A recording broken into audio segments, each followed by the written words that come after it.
Christianity is being a follower of Jesus. Therapy is treatment in order to heal. If you believe in God, then why would you have a therapist? Jesus is enough. If you have a therapist, you're a fake Christian. Does going to therapy make you a fake Christian? Should Christians go to therapy? Team Reez. There's a stigma about therapy, right? That if you need therapy, that means something is wrong with you or you're crazy, like the bad crazy. But the reality of it is, there are things wrong with all of us. Some of us just don't know the best way to address or deal with it. There's this guy named Ruslan. He's a Christian YouTuber that I follow. He actually has a therapist. And one of his live streams, I asked him about it. And he basically echoed the same sentiment that I had regarding Christians going to therapy. I think what we as a culture need to stop doing is giving this connotation of going to therapy like it's a bad thing. If we hear someone say they have a therapist, most likely we're going to think that person is crazy, missing a few screws, emotionally unbalanced, mentally ill, stuff like that. And that could very well be true, but this bad connotation usually comes from people not actually understanding what therapy is and what it does. The type of therapy I'm specifically referring to is the counseling type, where you talk about your problems and how you feel. I'm not talking about the person you go to that will ask you medical questions to diagnose you with antidepressants and other medications. The basic premise of therapy is helping someone to rationalize their thoughts and feelings.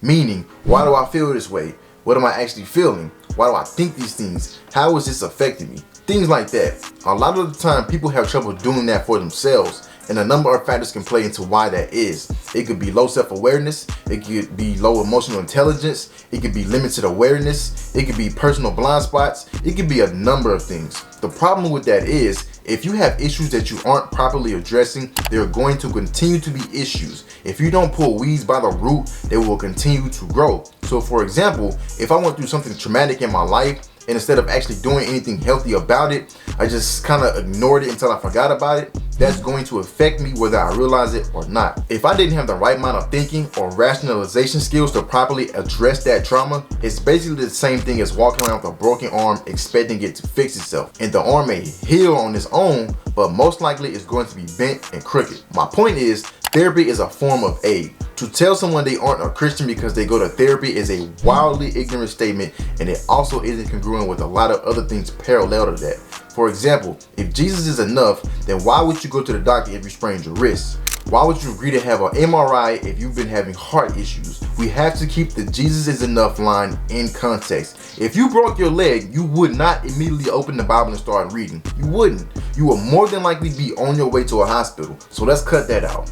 Having issues with your mental health is the same thing as having issues with your physical health. It's okay to go see a doctor when you aren't feeling well physically, but it's not okay to go see a doctor if you aren't feeling well mentally.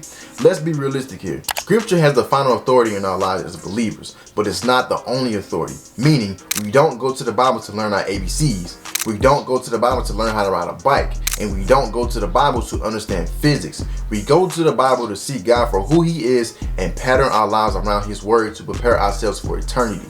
Going to therapy doesn't dismiss you from having faith in God. As a matter of fact, faith without works is dead. That's scripture. So you can break your leg and pray all day and night for a miracle, but the miracle is you getting to a hospital and letting God work through other human beings to fix your problem. With that being said, it's important for me to note that not all therapy is God approved. Meaning, if you have a therapist that is telling you things that go against God, you need to reject that.